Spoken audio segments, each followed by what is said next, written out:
ऐसा आदमी जो गरीबों की बस्ती उजड़ जाए और वो ये सोचे कि मेरी मेंबरी रह जाए। नागपुर में एक बस्ती को बचाने के लिए पहुंचे जब मेंबरी नहीं रद्द हो रही थी, मगर जिस शहर से चुन के आए, जिस शहर ने उनको 1 लाख से ज्यादा वोट दी, वहां पर एक मजबूर एमएलए, एक कमजोर एमएलए जो खुद कल साबित कर दिए कि वो एक कमजोर एमएलए है। कल मालेगांव शहर में एक बुलडोजर की कार्रवाई हुई 178(3) में लब्बैक होटल के पीछे, और जिस तरह कार्रवाई हुई वो देखने जैसी भी नहीं थी। गरीब लोग बेसहारा हो गए, छत उनके उजाड़ दिए गए। ये पूरे मामले में हम लोगों के पास यहाँ पर कुछ लोग उस एरिया के अभी आए हैं और उन्होंने कुछ एग्रीमेंट दिया है, सबका अपना अपना एग्रीमेंट है। ऐसा उनका बताना है कि 178(3) में 150 घर थे, जिस पर 120 पर मकानात बने हुए थे, जिस पर कल कार्रवाई की गई। लेकिन ये पूरा मामला हम लोगों के इल्म में था ही नहीं, और जो वहां रहने वाले लोग हैं, जिन लोगों ने उनसे एग्रीमेंट किया, उनसे पैसा लिया, कोई 10 साल पहले वो जगह खरीदा, कोई 5 साल पहले, 8 साल पहले, 3 साल पहले, 1.5 लाख, 1 लाख, इस तरह की रकम भी दी गई। यानी ऐसा नहीं हुआ कि कोई गया और कहीं कब्जा कर लिया हो।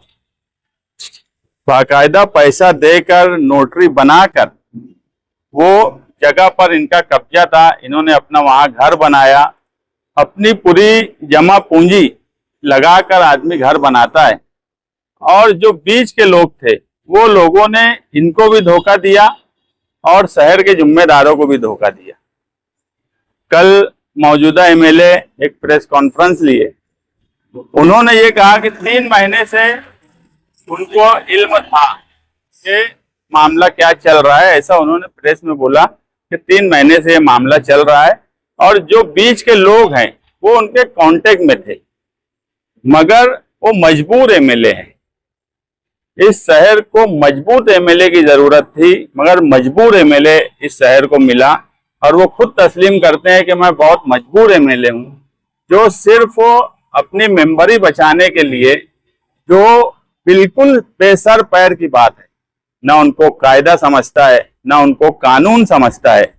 जो आदमी ये बोलता है कि अगर मैं वहां जाता तो मेरी मेंबरी रद्द हो जाती या मुखालफिन मेंबरी रद्द करा देते, तो इतनी आसान है क्या मेंबरी?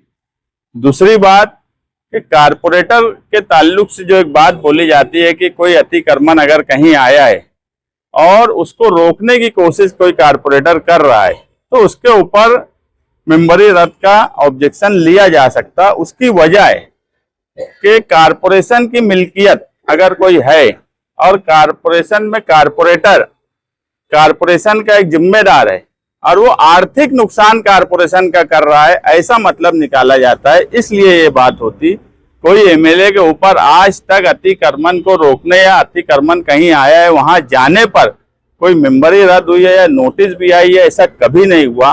बगैर सर पैर की बात करना, मुखालफिन को बिला वजह कोई भी बात में शामिल करना, अगर उनको ये सब इल्म था और जो बीच के लोग हैं वो उनके ही कांटेक्ट के लोग हैं, तो उन्होंने ये मसला पहले हल कर देना चाहिए था।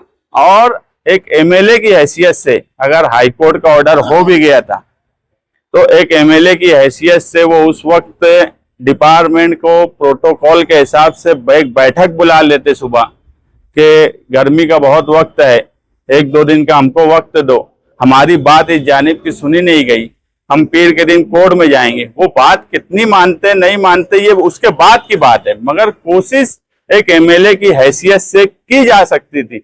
एक एमएलए की हैसियत से प्रशासन की मीटिंग भी ली जा सकती थी, मगर उन्होंने कोई ऐसी कोशिश नहीं की। और ऐसा आदमी जो गरीबों की बस्ती उजड़ जाए और वो ये सोचे कि मेरी मेंबरी रह जाए। यहाँ पर इससे पहले भी कई झोपड़पट्टी के मामलात आए, निहाल साहब थे वो गए, बहुत सी जगह आप लोग भी मीडिया वाले देखते होंगे।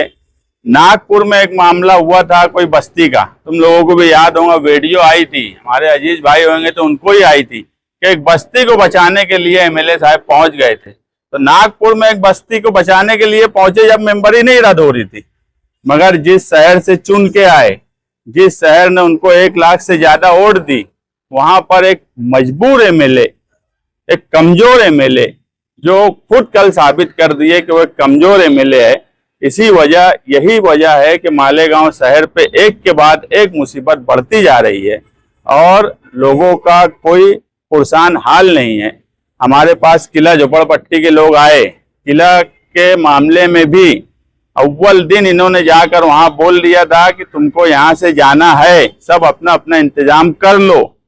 जब माइनॉरिटी डिफेंस कमेटी के आसिफ शेख साहब और हमने वहां के लिए कोशिश की, कल हाईकोर्ट में उसकी तारीख है, अब कल जो भी है उसका फैसला होगा। मेरा सिर्फ ये बोलना है कि हम लड़ाई तो लड़ रहे हैं, अगर इन मामले में भी हमको इल्म होता लब्बैक होटल के पीछे वालों की, तो हम इनके लिए जरूर कोशिश करते।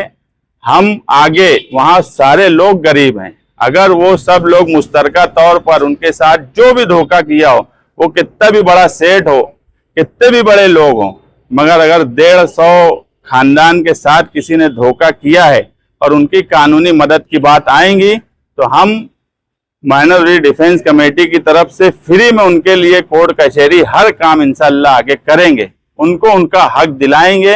अगर 10 साल पहले किसी ने घर लिया है, आज उसकी जो कीमत है, कोई ये बोलेगा कि 10 साल पहले अगर वो 1.5 लाख रुपया या 1 लाख दिया था, तो आज की कीमत से उसको पैसा मिलना चाहिए। उसका इंफ्रास्ट्रक्चर का जो नुकसान हुआ है, वो नुकसान की भरपाई होना चाहिए, या वहीं आसपास उनको उतनी जगह जो लोगों ने एग्रीमेंट किया है वो दें। नहीं तो मैं पुलिस डिपार्टमेंट से भी यही गुजारिश करूंगा कि ऐसे दलाल लोग जो गरीबों का पैसा खा जाते हैं, इनके ऊपर सख्त से सख्त कानूनी कार्रवाई होना चाहिए और इन गरीबों का उनको हक मिलना चाहिए। ये लड़ाई अब हम इनके साथ मिल के लड़ेंगे। जितने भी लोग हैं जो आना चाहेंगे हमारे पास, हम इंशाअल्लाह उनके लिए कोशिश करेंगे। कल हाईकोर्ट में मैं जा रहा हूं, वहां इनके कुछ एग्रीमेंट लेके वकील से भी ओपिनियन ले लिया जाएगा कि क्या करना चाहिए। और मेरी समझ से पुलिस डिपार्टमेंट को भी पूरी मालूमात है, जो भी बीच में लोग हैं उनके ऊपर कार्रवाई हर हाल में होना चाहिए।